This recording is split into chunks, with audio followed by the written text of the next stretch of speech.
Когда эти альпинисты начали свое восхождение, они и представить не могли, что совсем скоро столкнутся с по-настоящему пугающим открытием. Они уже были примерно на середине пути по почти отвесной скале, когда один из них заметил нечто настолько неуместное, что сначала решил, будто это игра воображения. Странный домик, буквально вмурованный в каменную стену горы. Любопытство взяло вверх, и они решили подойти ближе. Но стоило им заглянуть внутрь, как кровь отхлынула от лиц. Все началось ровно в 10 утра в понедельник. Двое альпинистов, Эрик Коллинз и Сара Миллер, поднимались по одной из самых опасных и крутых скал страны. Они только что остановились перевести дыхание на небольшом относительно ровном участке маршрута и собирались продолжить подъем, когда заметили это. Эрик прислонился спиной к шершавой известняковой стене, пот струился по его вискам, несмотря на недавний отдых. Сара находилась чуть выше по маршруту. Внезапно она остановилась и обернулась к напарнику, и в ее глазах читалось искреннее замешательство. «Это окно?» – произнесла она, неуверенно указывая вперед. Эрик сначала решил, что она подшучивает над ним, но чем дольше Сара всматривалась, тем сильнее росло его собственное беспокойство.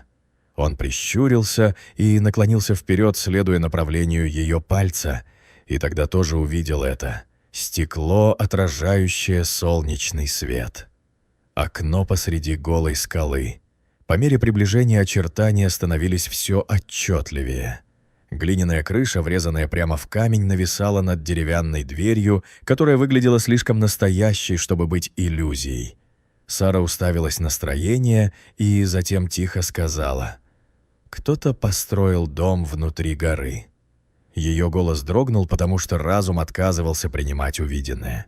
Дом выглядел старым, но линии дерева и металла были слишком ровными и аккуратными, чтобы это было случайное образование.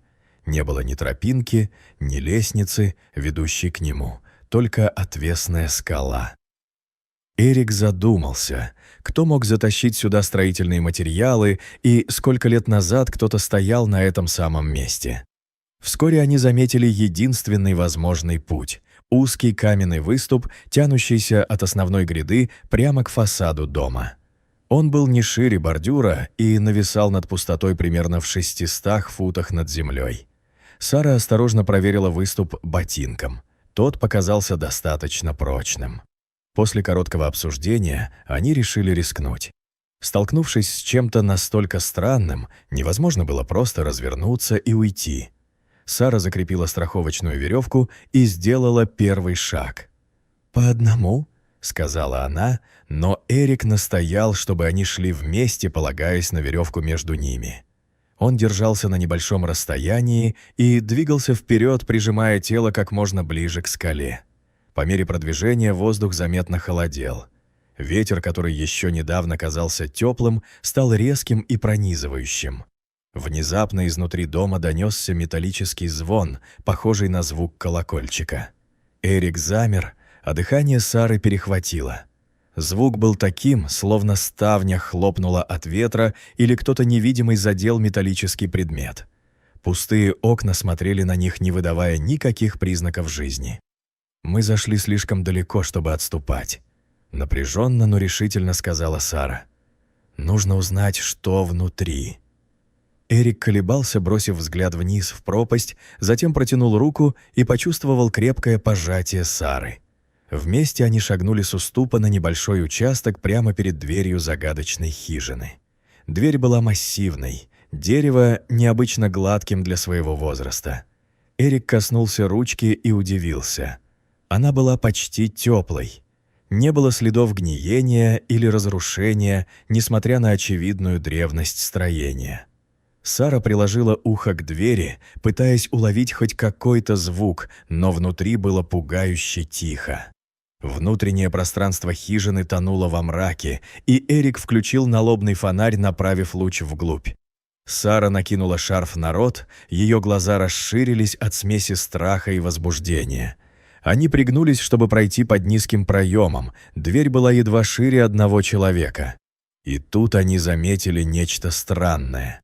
Фасад дома не соответствовал тому, что находилось за дверью.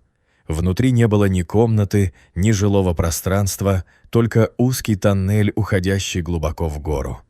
Тоннель был лишь немного шире дверного проема, а окна, видимые снаружи, внутри вообще отсутствовали.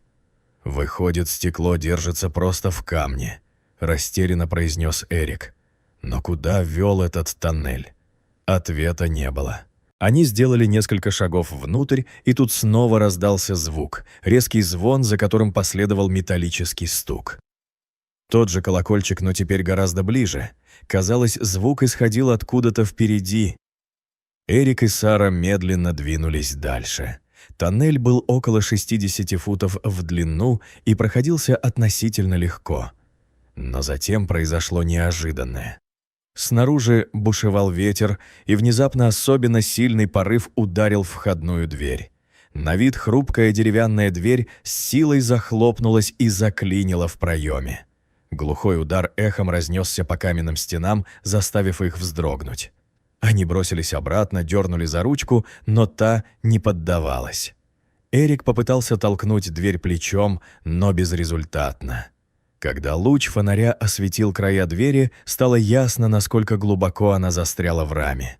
Выход был перекрыт, и ветер снаружи только усиливал давление. Они оказались заперты внутри странной горной постройки. Осознав, что выхода нет, они были вынуждены идти дальше, к источнику света впереди. В конце узкого прохода тоннель неожиданно расширился, выводя их в небольшое помещение, больше похожее на жилую комнату, которую они ожидали увидеть с самого начала. Комната была вырублена прямо в скале и напоминала грубую подземную казарму. Толстый слой пыли покрывал все поверхности, смягчая углы грубо сколоченного стола. Несколько стульев и низкие деревянные койки стояли у стены. «Что это за место? Кто здесь живет?» — шепотом спросила Сара. На столе стояла одна тарелка с остатками еды, рядом чашка с темным налетом на дне и факел, который все еще тлел. Здесь явно кто-то жил, и от этого становилось еще тревожнее. Над койками на каменной стене висели выцветшие фотографии с изображениями горных вершин и групп альпинистов. На всех снимках лица были грубо зачеркнуты, кроме одного. «Это он здесь живет», — прошептала Сара, указывая на мужчину в синей шляпе. Зачеркнутые овалы вокруг него выглядели злобно и вызывали сильное беспокойство. Если этот человек находился где-то поблизости, мысль об этом не внушала никакого спокойствия. Тишина давила, и Сару пробрала дрожь, будто за ними кто-то наблюдал. Каждая тень казалась движущейся. Эрик тихо позвал ее, и лишь спустя мгновение она ответила, пытаясь взять дыхание под контроль.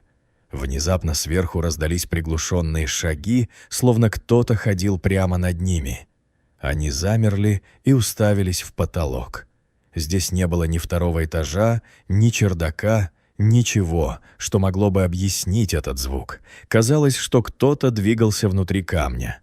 Используя стол как опору, Эрик дотянулся до люка и потянул его вниз. С громким скрипом он открылся, выпустив поток холодного воздуха и обнажив темный проем. «Мы правда туда пойдем?» — спросила Сара, но Эрик был решителен. «Если за нами наблюдают, лучше понять, кто это». Он полез первым и вскоре вернулся, шепнув: «Ты не поверишь, что там». Сара, колеблясь, взяла его за руку, и стол зашатался, когда он помог ей подняться. Она оказалась в узком коридоре, уходящем глубоко в гору. Они услышали звук капающей воды, который по мере приближения превращался в оглушительный рев. У деревянной двери в конце коридора они взялись за ручку и потянули. Их накрыл гул воды, и они оказались за огромным водопадом. Свет странным образом проникал внутрь пещеры. «Как это возможно?» — выдохнула Сара. И тут эхом раздался голос, зовущий их по именам. У пруда внизу стоял мужчина и махал рукой. Это был человек с фотографией, тот самый в синей шляпе. Эрик насторожился, но Сара настояла, что пути назад нет. Мужчина выглядел спокойным и указал на высеченные в камне ступени. Они надежные, я проверял. Они спустились и подошли к нему. «Меня зовут Томаса», — сказал он. «Я альпинист, как и вы». Он рассказал, что 7 лет назад пришел сюда с группой из 6 человек, но веревки оборвались, и он остался здесь один. Остальные ушли за помощью и не вернулись. Сначала он злился и вычеркнул их лица на фотографиях. Фасад дома был здесь еще до его появления, и он так и не узнал, кто его построил. Здесь была вода, укрытие и пища. Спасатели позже нашли его, но он отказался уходить, потому что обрел здесь покой. Он попросил сохранить это место в секрете. На вопрос о выходе он указал на спиральную тропу вдоль водопада. Эрик и Сара с облегчением улыбнулись. Они поели вместе с Томасом рыбу и дикорастущую зелень, приготовленные на небольшом огне. Перед уходом они пообещали молчать. Когда они выбрались наружу, в угасающий свет, они поняли, что стали частью тайны, которую запомнят навсегда. Дорогие зрители, что вы думаете об этой истории? Расскажите, пожалуйста, в комментариях. А если вам понравилось это видео, то ставьте лайк и подписывайтесь на наш канал. До свидания.